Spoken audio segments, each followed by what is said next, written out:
ఎక్కువ ఇతరులపైన దూషించకూడదు. మౌనం కలహం నాస్తి అన్నారు. వాడికి చేయవద్దు. ఎవరు నీకు అపకారం చేశారో వారికి ఒక వందనం ఇచ్చేసేయి. వారికి తిరిగి నీవు ప్రత్యుపకారం చేయవద్దు.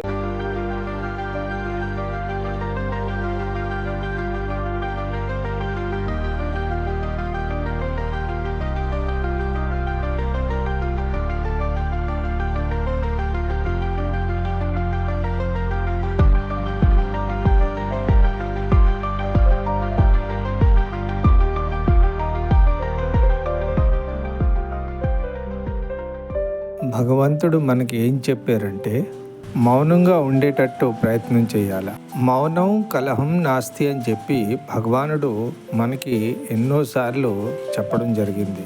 సాధారణంగా మనిషి ఏం చేస్తాడంటే తన తప్పు ఉన్నా ఒప్పుకోడు, తప్పు చేసాక ఒప్పుకోవాలి. మన తప్పు లేకపోయినా ఎదుటి వాళ్ళతోని మనం కలహానికి దిక్కుంటా మౌనంగా ఉండాలి. ఎంతో శాంతంగా సమస్యలను పరిష్కరించుకోవాలి. ఓ వ్యక్తి ఉండేవాడు. అతను ప్రతి చిన్న విషయంపై కలహానికి దిగేవాడు. అడ్జస్ట్ అవడం, శ్రద్ధకు పోవడం అనేది అతనికి తెలియదు. రోడ్డు మీద ఉన్న ట్రాఫిక్ని చూసి అతనికి కోపం వచ్చేసేది. చాలా చిరాకు పడేవాడు. ఎవరు దొరికితే వాళ్ళతోనే యుద్ధం ఆడేసేవాడు. అందరినీ తిట్టేవాడు. ఏంటంటే అసలు ట్రాఫిక్ రూల్స్ ఎవరికీ తెలియదు, ఎవరికీ కామన్ సెన్స్ లేదు అని చెప్పి ప్రతి ఒక్కరితోని ఆర్గ్యుమెంట్ చేసేవాడు. ఇలా ఉంటుండగా ఒకరోజు అతను ఎయిర్పోర్ట్కి వెళ్ళాలంటే కార్ ఇంట్లో వదిలేసి క్యాబ్ బుక్ చేసుకున్నాడు. క్యాబ్ రాగానే అతను ఎయిర్పోర్ట్కి బయలుదేరాడు. క్యాబ్ డ్రైవరు చాలా మంచివాడిలా కనిపించాడు. చాలా ప్రశాంతంగా ఉన్నాడు. అతని డ్రైవింగ్ కూడా చాలా బాగుంది. కంగారు పడకుండా స్లోగా వెళ్తున్నాడు. సడన్ గా పక్క నుంచి ఒక కారు ముందుకు వచ్చేస్తుంది. సడన్ గా బ్రేక్ వేస్తాడు. బ్రేక్ వెయ్యగానే కార్ అక్కడ ఆగిపోతుంది. ఇతని తప్పేం లేదు. అయినప్పటికీ ఆ ఎదుటివాడు ఎవరైతే రాంగ్ సైడ్ నుంచి వస్తున్నాడో అతను ఇతని మీద అరవడం మొదలు పెడతాడు. కానీ ఈ క్యాబ్ డ్రైవరు అతని మీద కోపగించుకుంటా తిరిగి అతనికే ఇతను సారీ చెప్తాడు. కానీ వెనకన కూర్చున్న ఆ వ్యక్తికి చాలా కోపం వస్తుంది. ఆ వ్యక్తి క్యాబ్ డ్రైవర్ని ఏమడుగుతాడంటే, ఏం బోయ్ నీకేం కోపం రాలేదా అని చెప్పి అడుగుతాడు.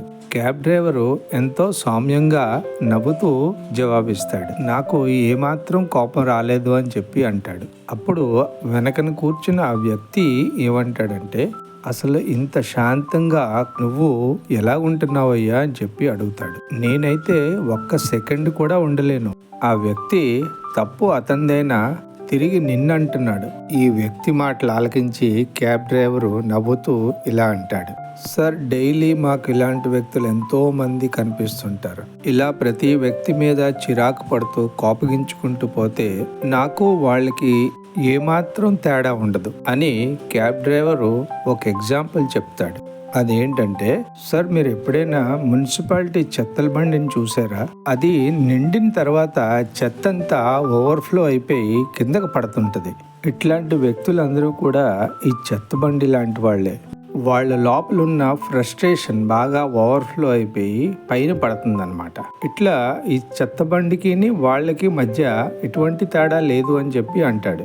మనం కూడా వాళ్ళలాగే ప్రవర్తిస్తే ఆ చెత్త లారీలో నుంచి పడిపోయిన చెత్త అంతా కూడా మన మీద పడినట్టే మనం కూడా అతనిలాగే ప్రవర్తిస్తాం. ఇలా ఒకరిని ఒకరు దూషించుకుంటూ ఒకరి మీద ఒకరు అరుచుకుంటూ విరుచుకుంటూ పోతే ఎన్నడూ సొసైటీ బాగుపడదు. ప్రతి ఒక్కరితోని ఎంతో శాంతంగా ఎంతో ప్రేమగా ఉంటే అప్పుడు సొసైటీలో ఎటు చూసినా ఆనందమే కనిపిస్తుంది. అది ఏ నిత్యానందం.